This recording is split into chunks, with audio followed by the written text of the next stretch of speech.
Good evening, everyone. How are we? Okay. Grab that gadget, Mrs. D. Oh, hello. Hello, how are you? Well, welcome, friends, to Stonegate here in the city centre of York. As you can see, just looking up and down the street, it is starting to get a little bit busier than it has been before. You can see the Minster there just poking through the gaps. And we do have the bars here of the outside window of number 41 Stonegate. I asked the proprietor what this little snail was for, and I was simply told, so we know which way around the bars go. So I suppose if your snail's upside down, you've made a mistake. You made a terrible, awful mistake. You might notice using slightly different trickery than last time. We had a bit of an audio-based disaster on the last stream, so yeah, we've managed to go a little bit more high-tech, but a little bit more low-tech at the same time. So hopefully it sounds okay. Let us know in the chat how we're sounding tonight. Hopefully it should sound lovely. Hopefully it should sound rich and deep. So tonight we're going to be going into this building. We're going to be going into number 41 Stonegate, the Antique Centre York, and we're going to be exploring all the floors. The basement, the ground floor, floor 1, 2, 3. The building is an absolute treasure trove of old history. Very huge thank you to Ben and to James for allowing us to do this. Obviously, they're opening their doors to us and letting us go into this spot. Having the absolute run of the building is very exciting indeed.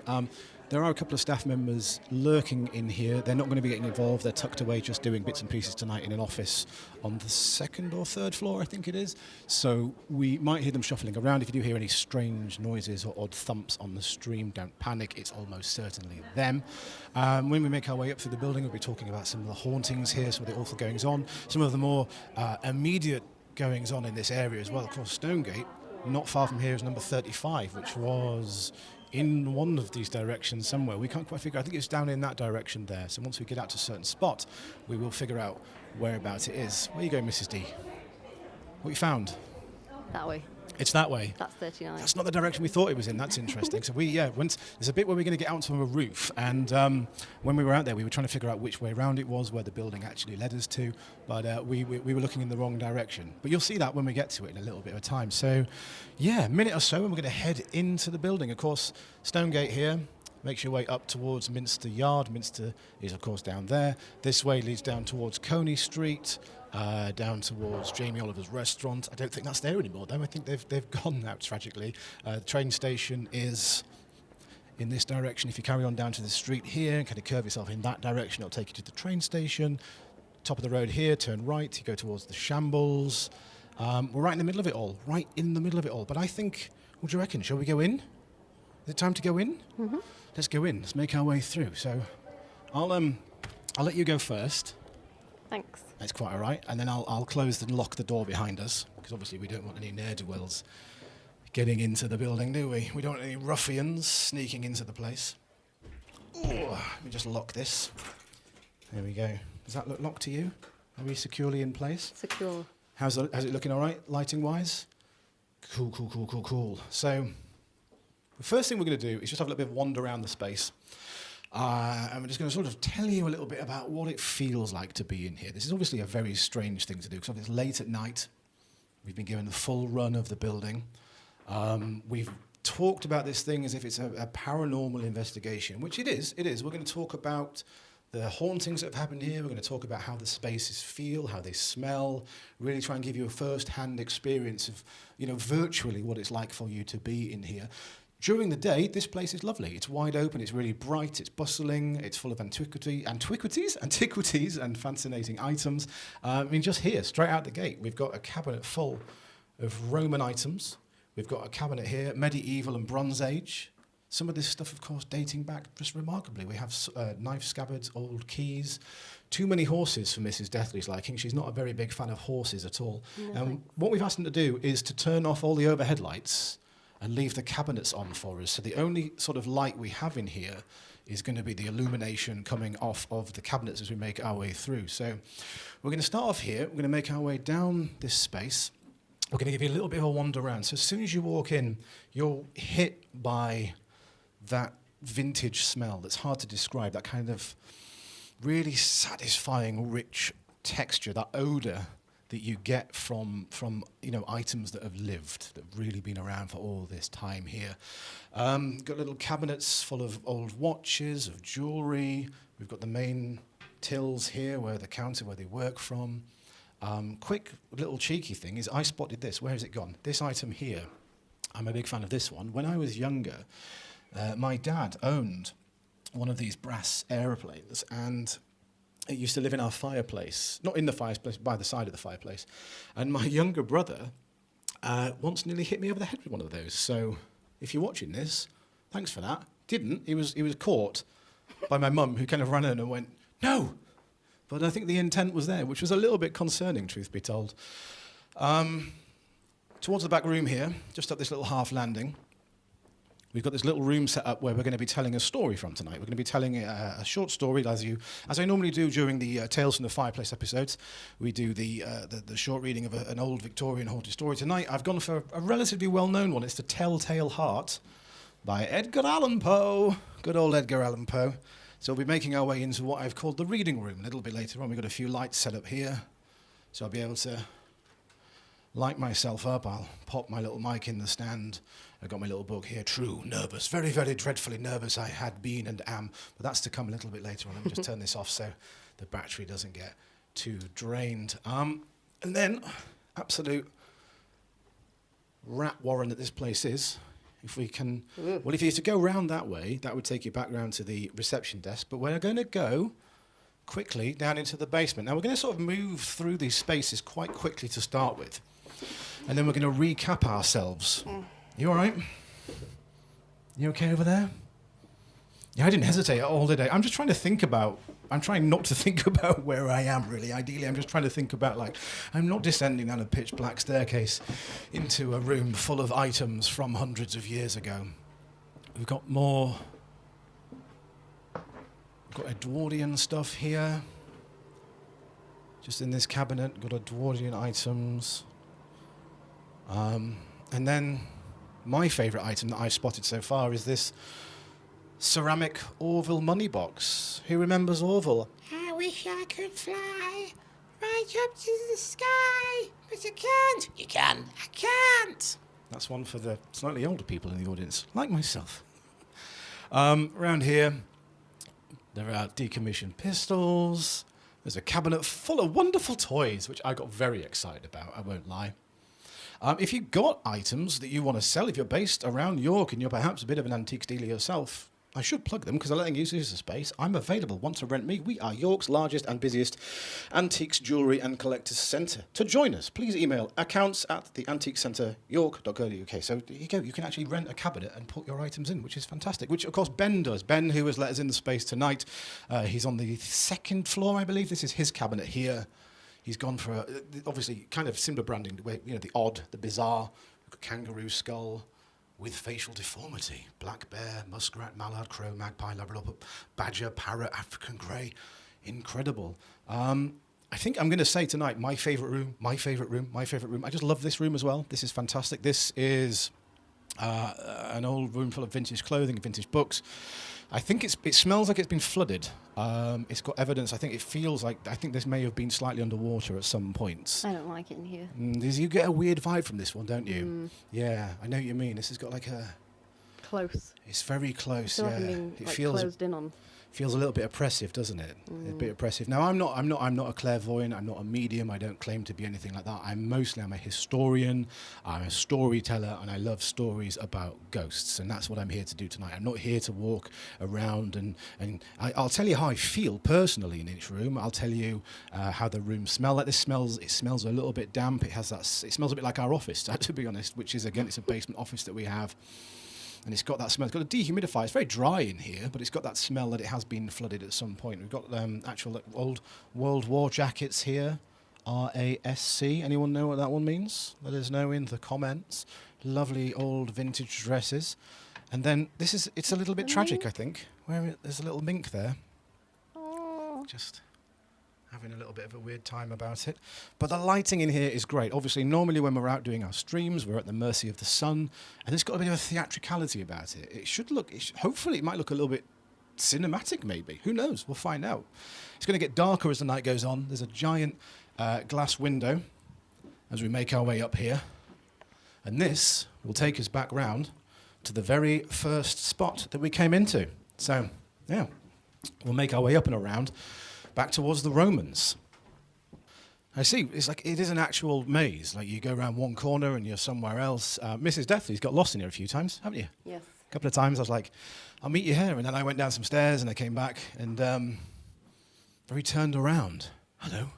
So one thing I'm going to be doing tonight is I'm not just going to be talking about the building that we're in. I'm going to be talking about some supernatural goings-on that have occurred here in York that are in some way connected to some of the items inside of the building. So this cabinet here, cabinet something or other, cabinet keep one cabinet apart. Cabinet, oh, that's good. Cabinet 1, oh, that's handy. I would like to see an item in cabinet 1. And here they are.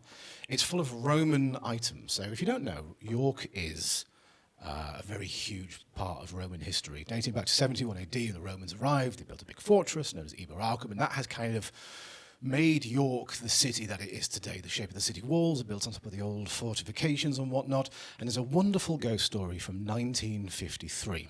A gentleman named Harry Martindale. Now, he was 18 years old at the time. He was a plumber's apprentice, and he was working in a basement, and he was climbed up a ladder, and he was working away, and he suddenly heard this bizarre sound. He started hearing this, like a blast from a trumpet being repeated over and over again. And he looked down over his shoulder, and he saw from the wall, not that cabinet, but from the wall, suddenly these figures, 9 or 10 Roman soldiers. Now, the weird thing was that they were actually in the floor up to about there. So maybe 2 foot of their feet, their legs, was actually into the ground, into the stone. And poor Harry, startled, he fell off his ladder and he scrambled back into the corner of this room in horror, and he watched as this parade of Roman soldiers just passed by him. Now, the thing is at first he was sort of laughed at. People were kind of like, oh, shut up, like the apprentices just talking nonsense. But then as his description was told and retold, this is where things became a little bit peculiar, because the descriptions that he was giving were just so authentic. And this is the 1950s. This is a long time before the internet. This is a long time before people could just like dredge up any information that they want. What he'd seen in the retellings were so vivid that there was something there. And over the years, Harry Martindale told this story many times, countless times. He was interviewed, he was on the radio, he was on television, and the story never changed. It was always the same description. He never embellished it, he never made it any bigger. The story just never fluctuated. It was always the same facts over and over again. And at some point, the story was given real weight, because they dug down into the ground of the room that he saw the ghosts in, and what they found were actual Roman foundations, parts of a path of a road, about 2 feet down, about the height where the legs were buried into the earth. He never, ever, ever profited from this story either. That's an interesting thing. He never once claimed money for it. He never asked for any kind of financial restitution. He just wanted to share the story of the Romans in York from 1953. What a lovely man. It's fantastic, old Bill. Look at the old helmet there. That actually... That's not Roman. That's Persian. That's a Persian helmet. These Bronze Age rings, fine quality bronze military openwork clock brooch, circa 2nd century, found in Nottinghamshire excavations, 1972. That's amazing. Absolutely fantastic. And of course, if you're in York, you can come here and you can see all of these things for your very own. Now, we're going to make our way back downstairs now. We're going to make our way down the staircase here, leading down towards the vintage room. We're going to make our way through that space, and then we're going to make our way back up to the storytelling room, where I'm going to tell you our short story of the night, The Old Telltale Heart by Edgar Allan Poe. You're just watching your feet to make sure you don't fall over again. Yeah, we decked it a couple of times while walking through the space. So unfortunately, we are going to go back into the room that Mrs. Deathley isn't very much a big fan of.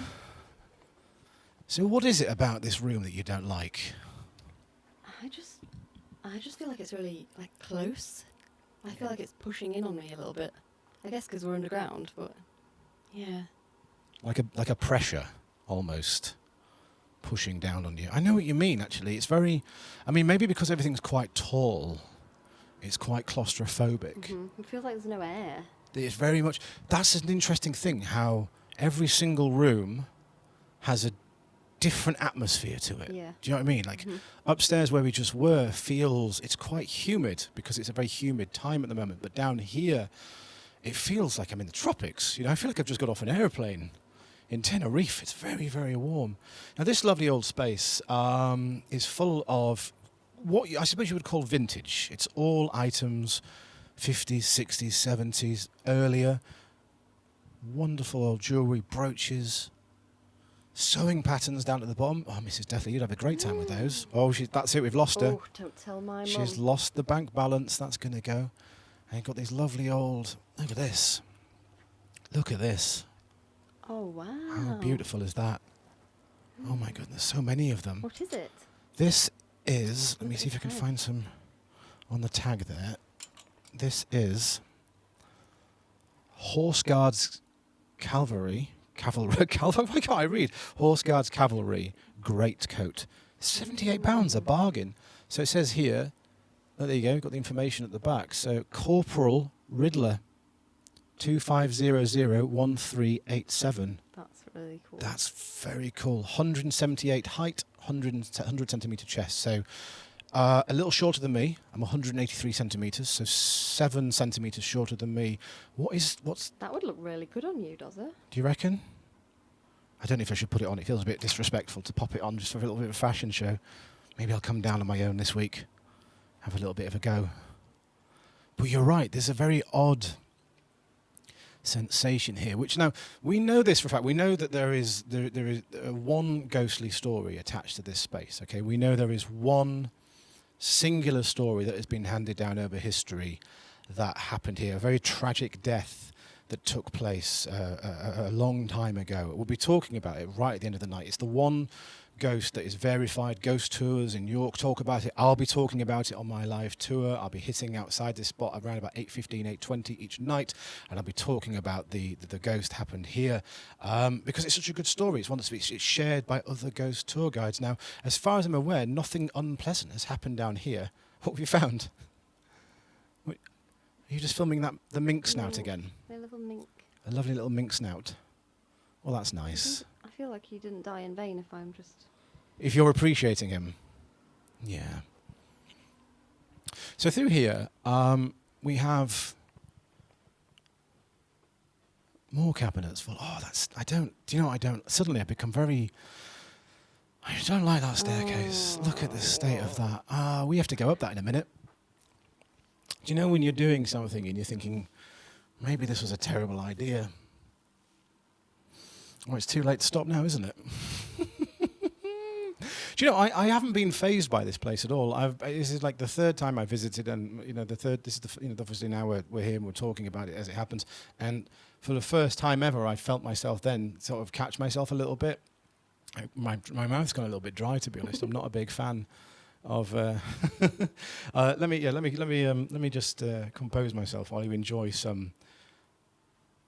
When handling the guns, do not pull the trigger. As rules go for weapons, that's a pretty decent thing to say. That's pretty sensible. No, I like this. I like this fish jug. And I like this little cruet set. Vintage cruet set. Lovely. My mum would like this cabinet. She'd be a big fan of this one. Oh, is it Lilliput? It's the glass stuff. Lilliput Lane. Lilliput Lane. But over here, we have a lot of items from the war. German infantry, fire guard. There's a few more over here. We have more Roman items. And this is a little interesting story. Let me just check my little notebook here for the actual date of this, because I don't want to get it wrong. It's a story of Elsie. Now, I spoke about this on one of the tours that I did previously. Elsie Hall. Now, it was April 28th, 1942. April 28th, 1942. Now, this was like the peak of the war. There were lots of air raids taking place in York. And not far from here, actually, at the bottom of Stonegate, there is an open square, St. Helens Square, where the church is, where Betty's Tea Room is, where the old Terry's used to be. It's Carluccio's restaurant now, so the Terry's and Berry's shop originally opened up. And it was in that building, the old Terry's building, where Elsie Hall was basically spending the night. The idea was in the olden times to keep an eye on stuff. It's the olden times in 1940s. I mean, I wasn't around. It was quite long ago to me. You would spend the night in these places, and you would just make sure everything was okay. Now, she'd stayed over the night before, the 27th into the 28th, and she spent the night. And it was during that night that, when she was asleep, she woke up and she suddenly felt something was unpleasant. Something was going. There was something else in the space with her, and what she said was that she felt a presence walk into the room and sit in a chair, and there was a creak of a chair. And then she just, in the darkness, felt like somebody was watching her. And the next morning, she saw the warden, the caretaker, and she said, "Did you come in this room last night? Did you sit in that chair and watch us while we slept?" Which obviously he wasn't going to confess to if it was him. But obviously he said, "No, I was nowhere near her. I think I maybe checked the door at one point and it was locked."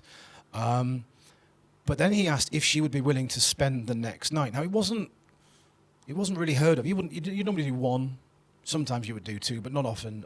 Elsie she just knew there was something wrong. She'd heard the story about the Grey Lady of York, the Grey Lady of the Theatre Royal, how she would actually walk from the theatre to St. Helens Square, to St. Helens Church. She'd heard these ghost stories, and she just felt to herself like, this isn't worth my time.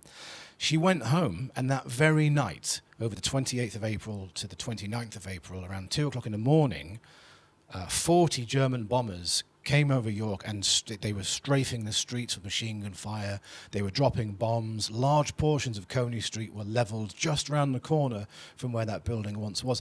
She said that she almost feels as if something was telling her not to stay there that night. Something was saying to her, "Elsie, go home." And she did.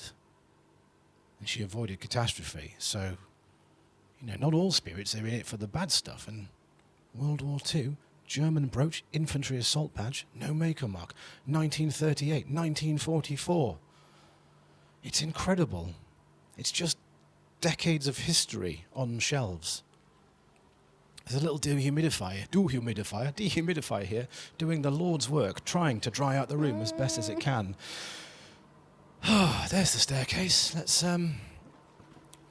Let's go up here, shall we?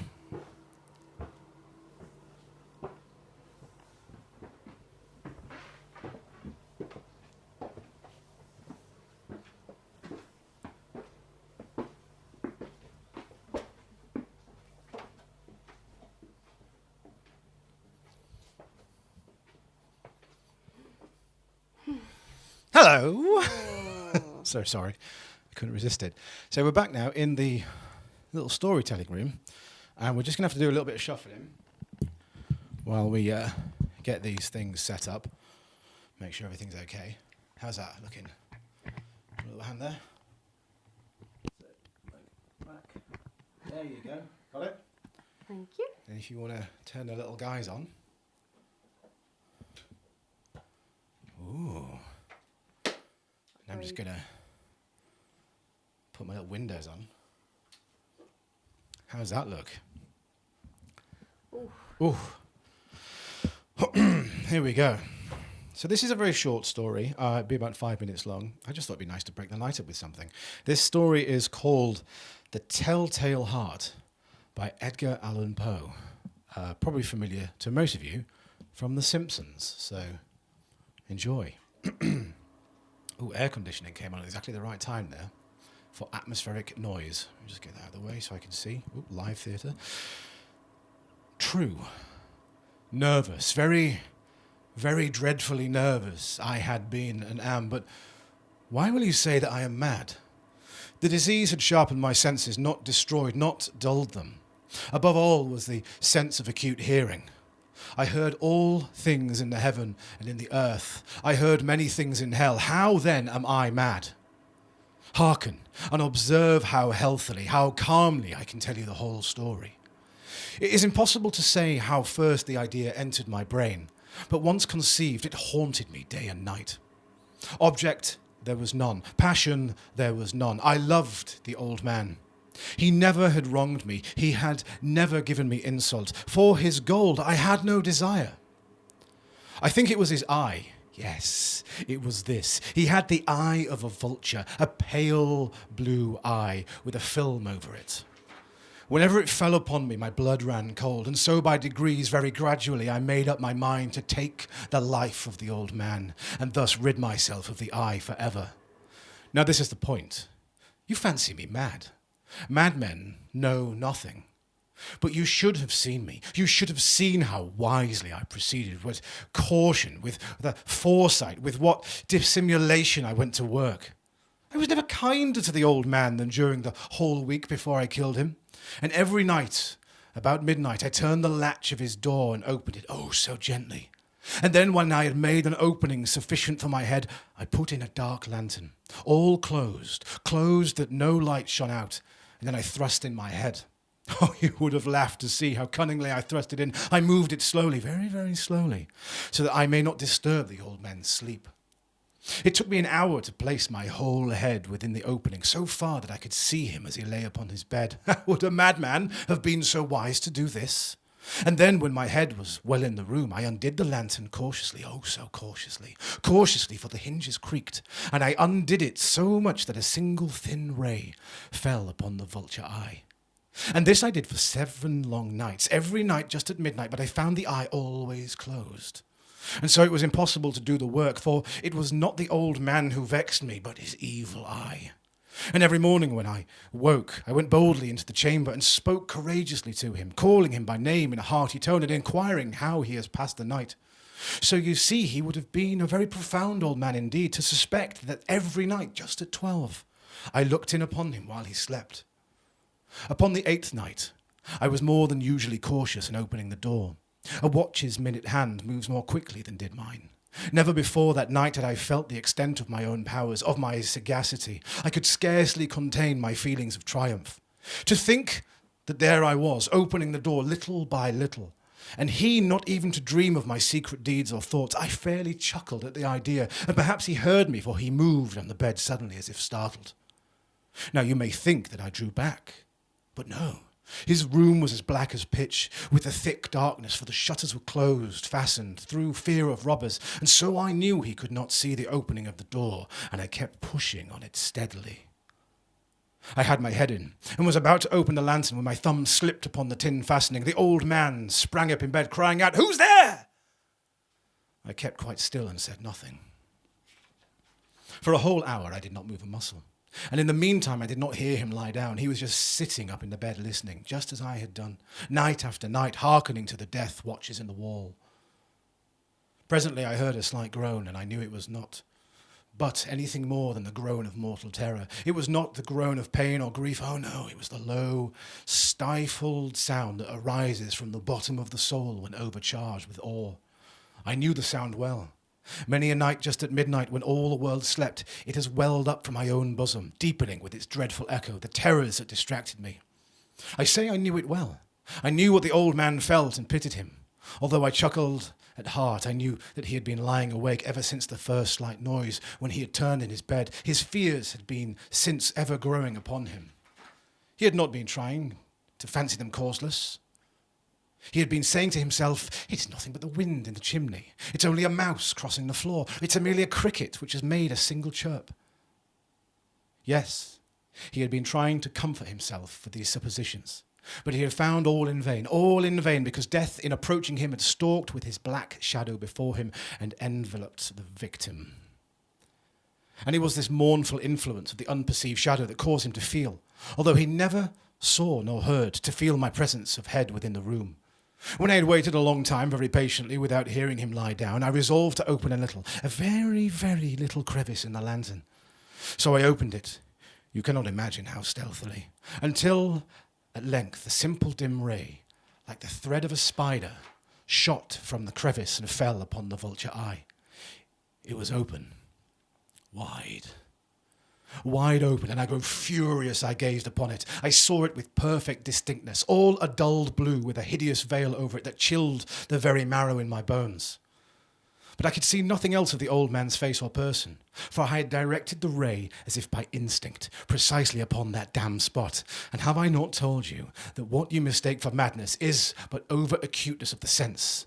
Now I say there came to my ears a low, dull, quick sound, such as a watch makes when enveloped in cotton. I knew that sound well, too. It was the beating of the old man's heart.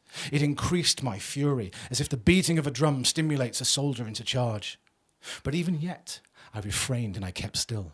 I scarcely breathed. I held the lantern motionless. I tried how steadily I could maintain the ray upon the eve. Meantime, the hellish tattoo of the heart increased. It grew quicker and quicker, louder and louder every instant. The old man's terror must have been extreme. It grew louder, I say louder every moment. You mark me. Well, I have told you that I am nervous, so I am. And now at the dead hour of the night, amid the dreadful silence of that old house, so strange a noise as this excited me to the uncontrollable terror. With a loud yell, I threw open the lantern and leaped into the room. He shrieked once only. In an instant I dragged him to the floor. I pulled the heavy bed over him. I smiled gaily to find the deed so far from done, but for many minutes the heart beat on with a muffled sound. This, however, did not vex me. It would not be heard through the wall. At length it ceased. The old man was dead. Stone dead. The eye would trouble me no more.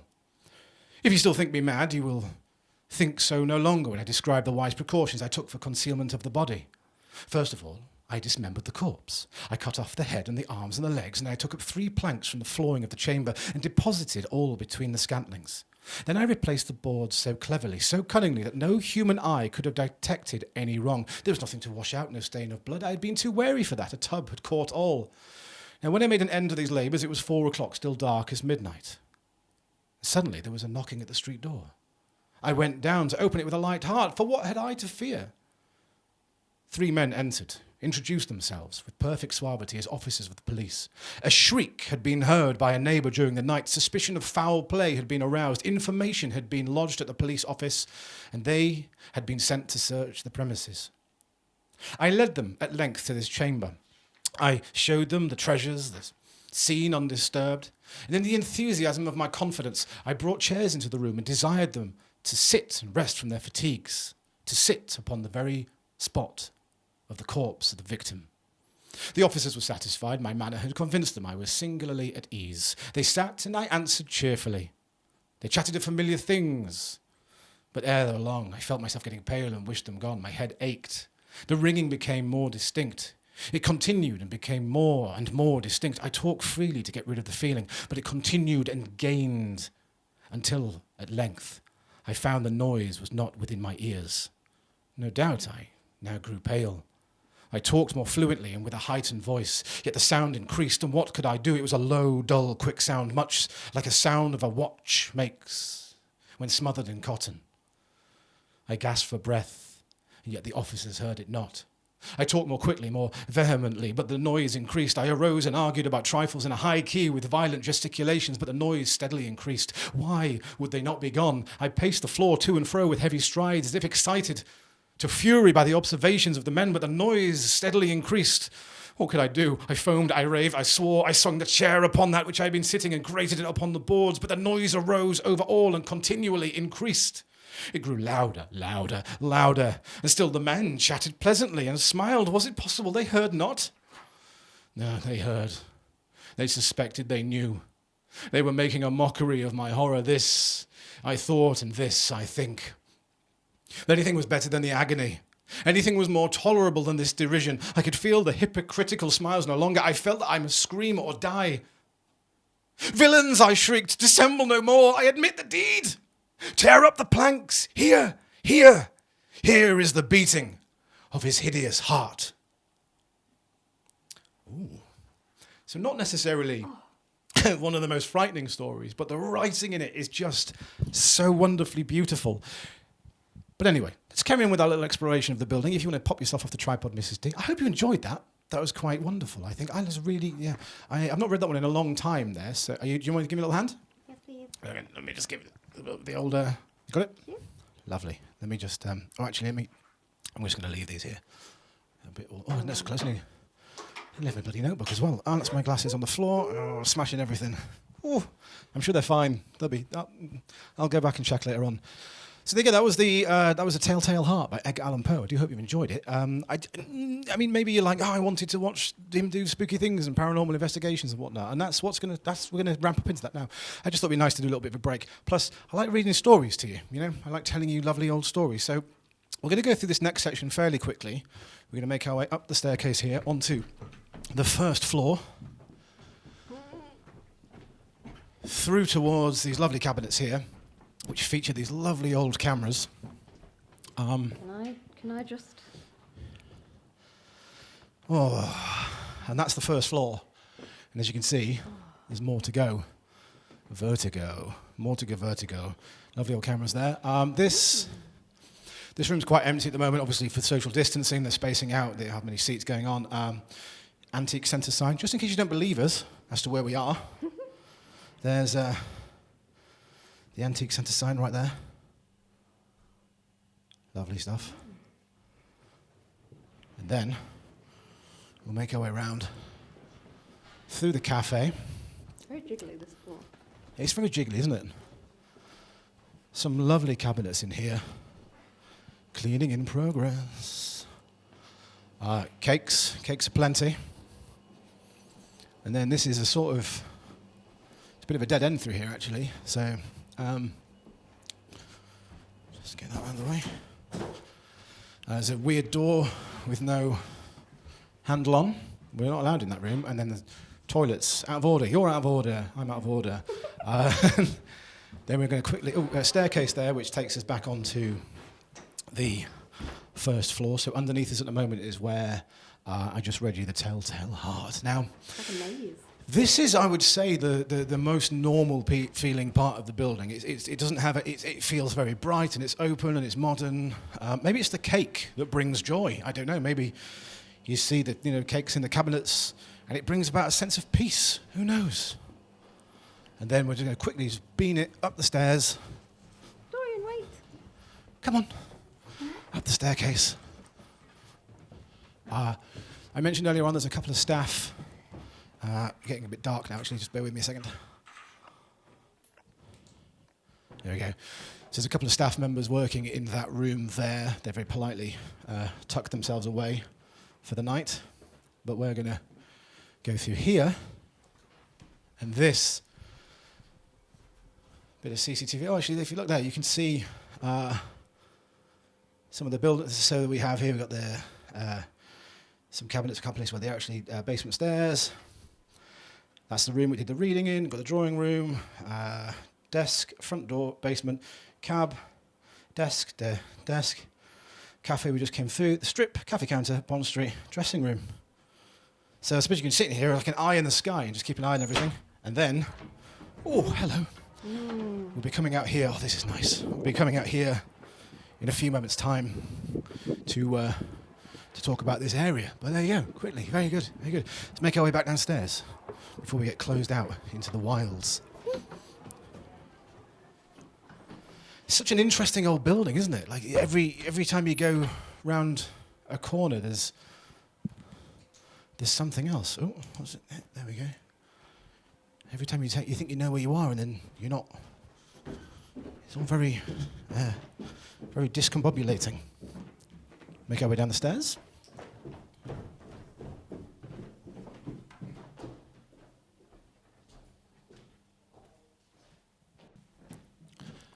Still with me? So Stonegate of York, which is just outside here, incredibly popular spot. So a little bit further down from here, of course, we've got the Olde Starre Inn, which is said to be one of the most haunted pubs in the entire city of York. Interesting one, this one. It's even beginning from the ground up, people say they hear sounds of wounded soldiers coming out of the basement. They see dogs particularly get agitated by a certain spot on a wall where it's said that there are some old cats buried. It used to be a thing that if you buried a cat in a wall, it would protect from poor fortune. It would protect particularly from fire. That's an interesting thing, particularly from fire. Younger children, of course, more susceptible to the paranormal. They have reported seeing an elderly woman climbing up a staircase, and they feel like they should follow her, but they shouldn't follow her because apparently something very, very unpleasant will happen indeed. And there's a story about there was a young couple during the Second World War, and they were obviously torn apart by the goings on, and they made a promise to each other that they would meet inside of that pub, which they never did because he died while he was overseas fighting for his country, and she died not long off, and people believe from a broken heart, and their spirits are often seen walking around inside of the bar. I think the Olde Starre Inne is open again. I think so. We might contact them, see if we can go in, because it's one of my favourite little pubs in the city of York.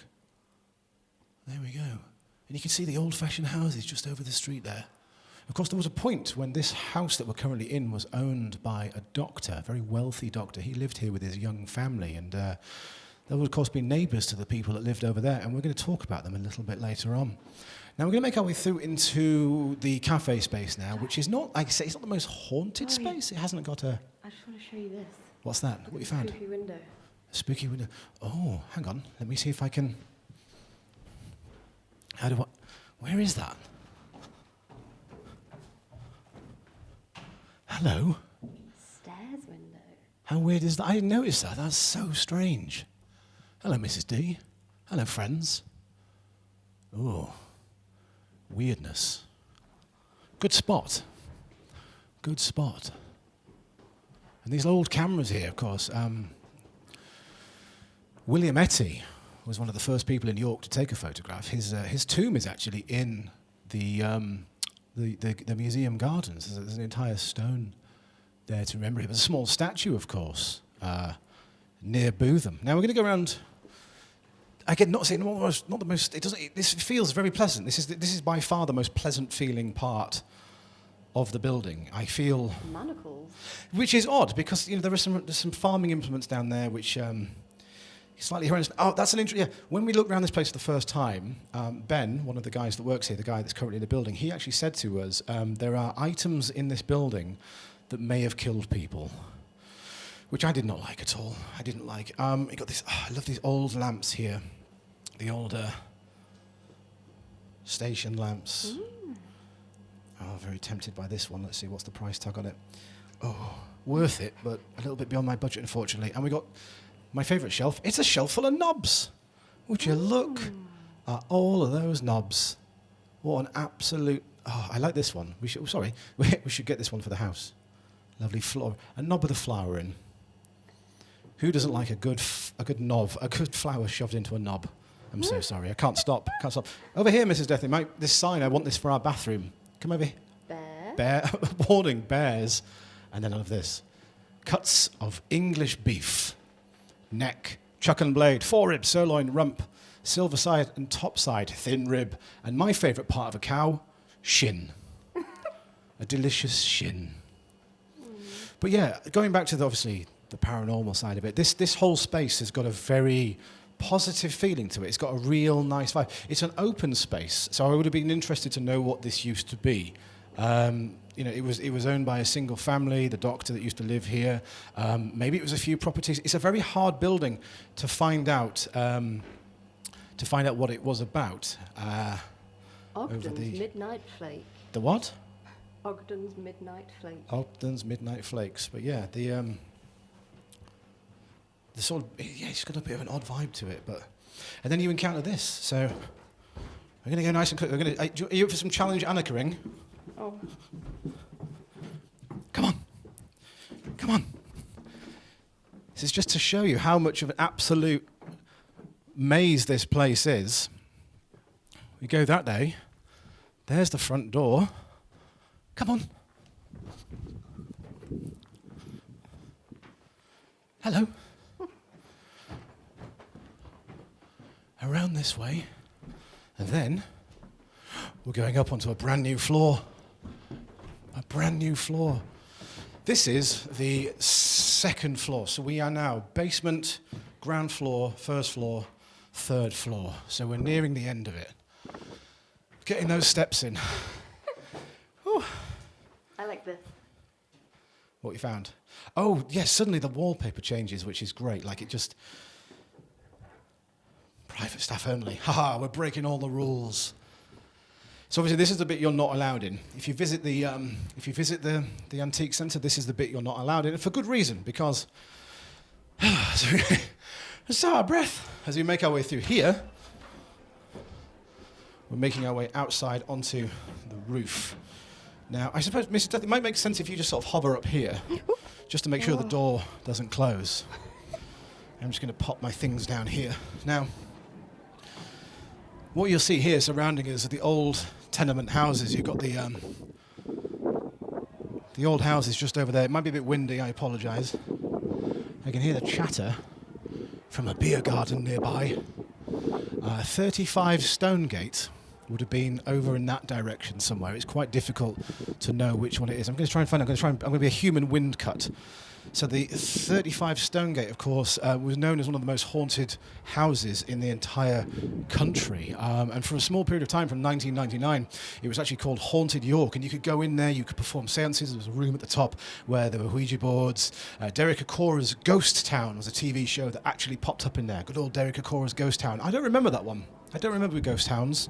I'm going to hunt it down. It sounds like an absolute riot. But he said that he was physically thrown across the room by a spirit. Something actually grabbed hold of him and hurled him across the space. Now, in 1999, when the building was bought, it was actually redeveloped. They started to do the foundations and whatnot. They started putting it all, tearing up the old past. And they said at this point there were a handful of ghosts. There were a few ghosts that haunted the spot. And suddenly, all hell broke loose. They said that they went from 2 or 3 sightings a year to 10, 14 a week.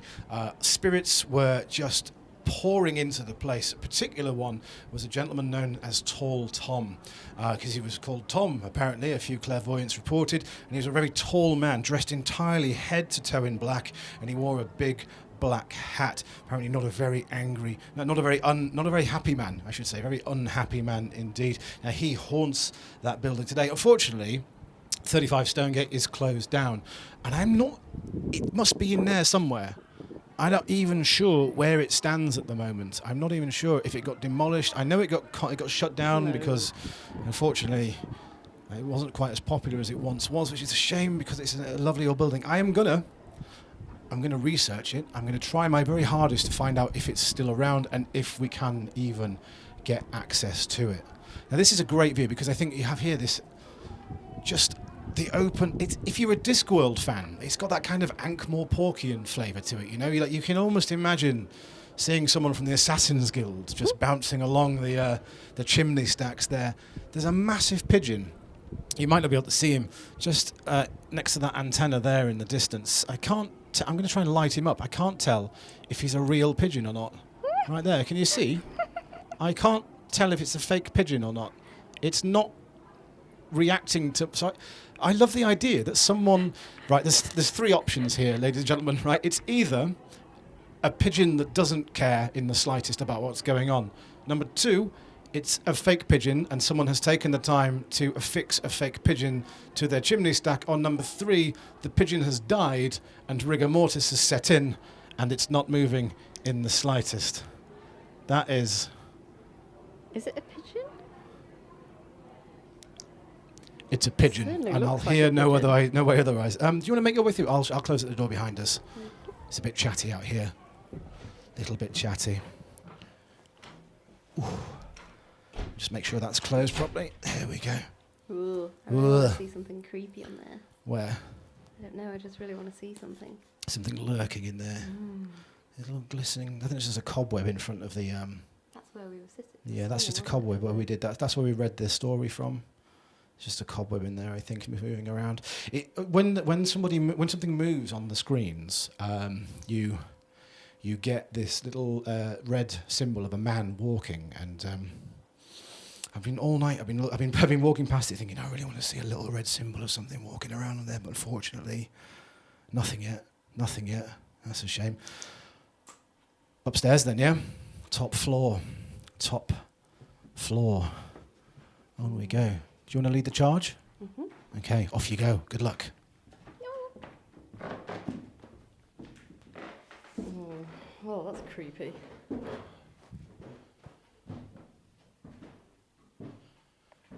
Oh, so this is a great story. So this is a story of a chap called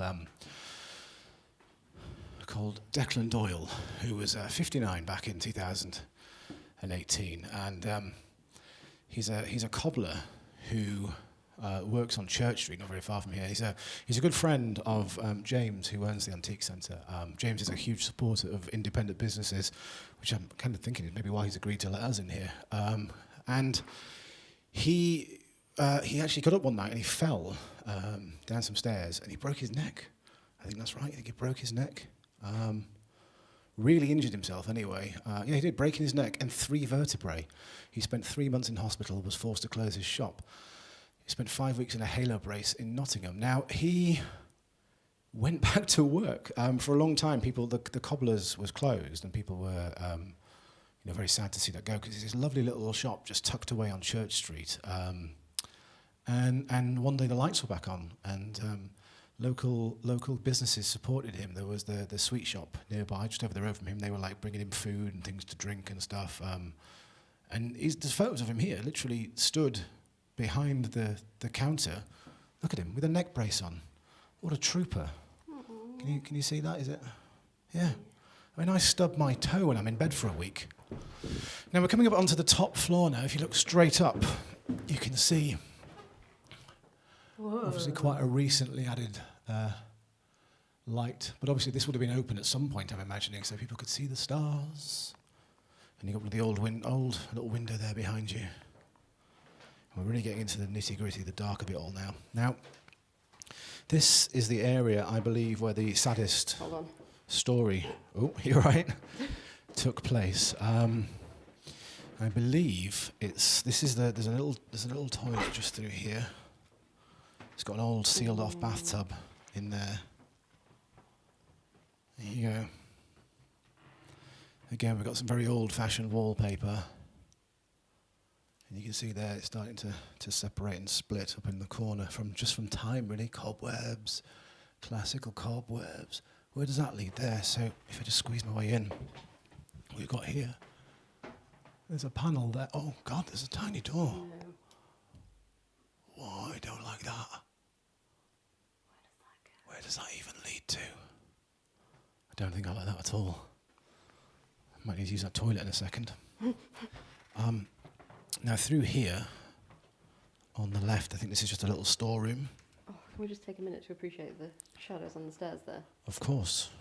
Oh. And then, oh God, there's another little hatch. It's up in there, look. Bolted from the outside because you don't know what's in there. Oh, bloody hell. Nearly said a rude word then. So before we go into this room here, which I believe is the bedroom of the young girl who sadly passed away, this is the way the story goes. So if I put my light here, can you see me okay? If I sort of bounce it off there? Cool. So this house used to be owned by a doctor, and he used to throw these grand and extravagant parties. And I remember when I was younger, my mum would have a little party downstairs, and as a little child, you're just curious. You want to know what's going on there. And she stood on the landing right here, and she peeked over the edge, and she was just watching the party as it went on. And unfortunately, it's said that when the party got to full swing, someone spotted her looking up, a little round face from the bottom of the ground floor there, shouted out at her. In surprise, she lost her balance and she tipped and she fell all the way down, all the way from the 3rd floor, 2nd floor, 1st floor, ground floor. She died immediately. She landed, neck was broken. It's an incredibly heartbreaking and tragic story. Her father is said to have been devastated, absolutely inconsolable over her death. Now this room here is said to be her bedroom, we believe. It's a storeroom now. People making their way up these stairs sometimes heard laughing and giggling in the afterlife. Some people have felt a slight tug on their clothing, almost like a little hand is just trying to get attention. Jesus. And here we are in the storeroom. Now, this room has... Nope. This come on, Mrs. Deathley, don't bail on me now. It's a smorgasbord of bizarre old items. There's decommissioned rifles in the corner. We've got copies of the Beano, fur coats, toy cars, mannequins. Something that is fried, boiled, poached, or scrambled. So that's nice. 17th of September. That's my dad's birthday. That's strange. Some white paninis. And then over here, we've got a little... It goes straight out onto... You can see the Minster. A lovely view of the Minster just here. Can I even... I don't know if I can light it up. I can't. Can you see the Minster there? Wow. So there you go. There's a view of the Minster very few people have been fortunate to see. Now there's a stillness in this room. There's a very calming feeling to it. Again, I'm not a medium, I'm not a clairvoyant, I'm just telling you how spaces are making me feel, and every room that we've been in tonight has had a different feeling to it, a different kind of emotion in a way. Is that a terrible word to use? No. And this room, this building is no different. It's whereas the lower rooms, the room with the vintage clothing in, feel very oppressive, very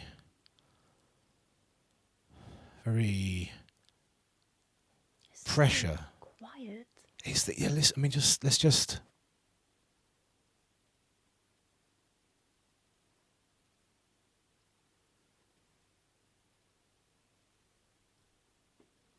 Do you know what I'm gonna get my other torch out. So just bear with me a minute.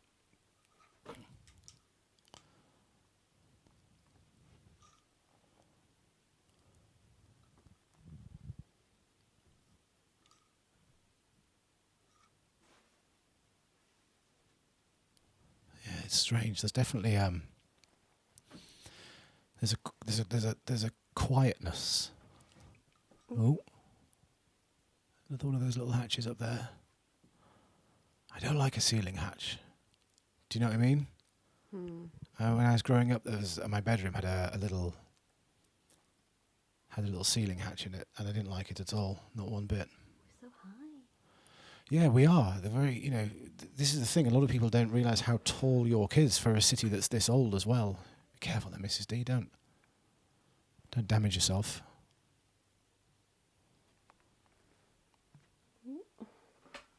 It's quite it's peaceful, isn't it? It's. Don't like it though. No thanks. See, I kind of do. Like, I feel like if I lived here, this would be.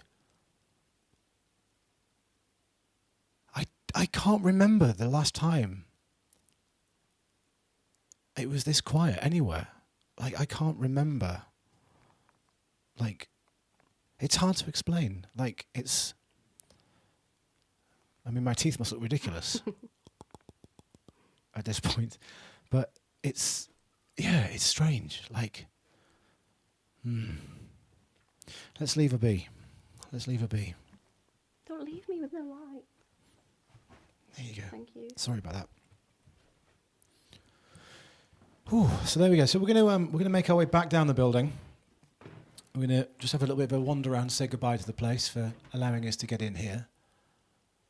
Allowing us, of course, to James and Ben for letting us in here after hours as well. If you're in York, please come and visit the Antique Centre York on Stonegate, number 41. It's such a fun... You could lose hours in here. And, of course, when the building's open, you can have tea and cake and a wonderful time and just kind of while away the hours looking at some fantastic old items. Of course, we're going to descend our way back down now into... We'll just go say goodbye to our little pigeon friend, the little Philip. Make sure he's all right. Who's in here? It's a locked room. Probably for the best, to be honest.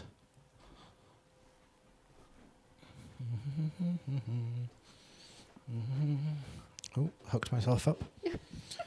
Let's just say goodbye to the roof. Ooh, Hello, rowdy. roof. He's still there, look. In exactly the same place. Exactly the same place. Let me see if I can point him out. Let me just, right, Wait, I can. right there. Yeah. Good old pigeon. Yeah. Ooh. Oh. Oh. Is it? I don't know if it's real, you know. I think someone's attached a fake pigeon to a roof. That was a smooth move there, Mrs. D. All right. All right. If you're hungry, Five Guys restaurant just over there. Eat out to help out. How did nobody pick up on that one? Oh my goodness me. 50% off wonderful foods. Let me just, yeah, I got it. There you go. So, friends, I do hope you've enjoyed yourself tonight. Of course, we didn't actually mention this at the very beginning. This is of course, free to enjoy. But if you do feel the urge to chip anything in, the PayPal is open. PayPal.me/Dorian Deathly. There'll be links in the chat. Dolores will no doubt be. Dolores. I didn't mention Dolores once, did I? Oh my lord, she's going to be so angry at me. I'm sure she would have introduced herself in the chat at some point. I don't think that. Hopefully, we haven't been flooded with spam as we usually do. I'm going to have to come back here and get some of these one day. You know, I can't ignore that. The trendy. I like this. The trendy hipster in me. Yeah, the big old-fashioned one. It's that shelf there, £10 any item. Danger zone, very dangerous. And there's little Super 8s down at the bottom. That's the one right at the bottom. Oh no, that's a lethal combination. Old-fashioned cameras. But this brings us back down onto the ground floor.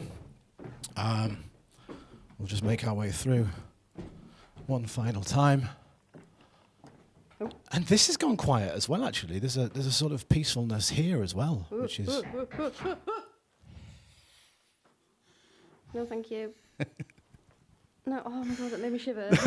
Is there someone there? No, obviously that would have been what? Oh. That would have been Ben or one of the staff working here. Yeah, good work though, because genuinely. Genuinely. So we were going to go up there towards the reading room, but what we might do now is just go this way instead, to the outside, because I'm not a huge fan, to be honest. That was ridiculous. I'll be having words after this. Oh man, I knew something was going to happen at some point in the night. Before it. I was waiting for someone to kind of, like in Ghostwatch when Craig Charles jumps out at Sarah Green.